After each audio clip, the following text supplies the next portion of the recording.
안녕하세요. 여기 부동산 이슈입니다. 구독과 좋아요 눌러주시면 오늘의 6가지 핵심 뉴스를 차례로 정리해드리겠습니다. 첫 번째 뉴스, 갑자기 15억이 뚝 그런데 이게 폭락이 아니었다고. 최근 서울 강남권고가 아파트에서 거래가 약 15억 원가량 낮아진 사례가 나왔습니다. 예컨대 서울 서초구 잠원동 신반포4차 전용배 고인은 지난 4일 40억 500만 원에 거래돼 직전 신고가인 55억 원 대비 약 14억 9,500만 원 하락했습니다. 다만 전문가들은 이를 시장 가격의 급락이라기보다는 증여성 거래로 해석합니다. 보유세 양도세 증여세에 대비해 친족간 저가 거래가 이뤄지고 있다는 분석입니다. 즉 표면상 가격이 떨어진 것처럼 보이지만 실제로는 거래 조건이 다르고 시장 전체 하락세로 이어진 것은 아니라는 의미입니다. 두 번째 뉴스, 그날 하루 수원 영통 178건용 인수지 159건 부동산 거래 폭발. 외 경기도 수원 영통구와 용인 수지구에서 하루 동안 각각 178건 159건의 아파트 거래가 발생하며 거래 폭발이라는 표현이 나왔습니다. 이는 서울 규제 지역 위주로 거래가 억제된 반면 상대적으로 규제가 덜한 지역으로 수요가 몰린 결과로 보입니다. 그런데 거래 폭증이 꼭 가격 상승을 의미하지는 않습니다. 막차 수요, 신고 지연 규제, 전 매매 등의 요인이 합쳐져 단기간 거래 건수가 급증했을 가능성도 큽니다. 투자를 고려한다면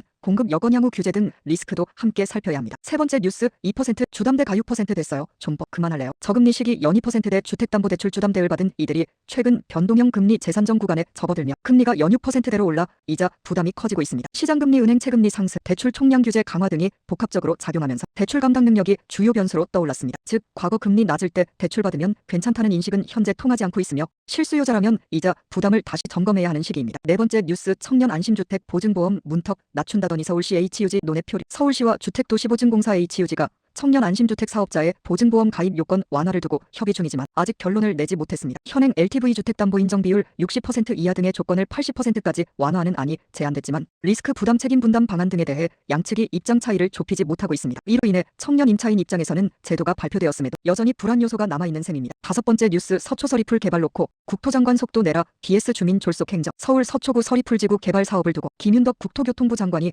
지구 지정을 내년 1월로 당기라고 지시한 반면 지역 주민들은 준비 부족과 강제 수용 우려를 들어 반발하고 있습니다. 정부는 도심 내 주택 공급 확대를 위해 속도를 강조하고 있고 주민들은 지역 커뮤니티 재산권 보호가 충분히 담보되지 않았다고 주장합니다. 이처럼 공급 확대와 주민 수용성 간 균형이 숙제로 남아 있습니다. 여섯 번째 뉴스, 정치 싸움에 살집만 줄어산으로 가는 주택 공급. 최근 주택 인허가 물량이 지자체 정부 간 정책 갈등으로 늦춰지면서 실제 입주 가능한 공급이 줄어들고 있습니다. 개발정비 사업이 정치적 논쟁으로 번지면서 살집이 부족한 시장 구조가 강화되고 있다는 지적입니다. 즉 공급 발표는 많지만 정작 입주로 이어지기까지의 시간이 길어지고 있고 이로 인해 실수요자 입장에서 체감되는 주거 불안이 커지고 있습니다. 오늘의 종합 요약, 거래 폭증과 수치 변화, 금리 충격, 제도 미완성, 공급 지연 등으로 부동산 시장에서 숫자 뒤 숨겨진 흐름이 더욱 중요해졌습니다. 오늘도 좋은 하루 되시고 구독과 좋아요 꼭 눌러주시기 바랍니다.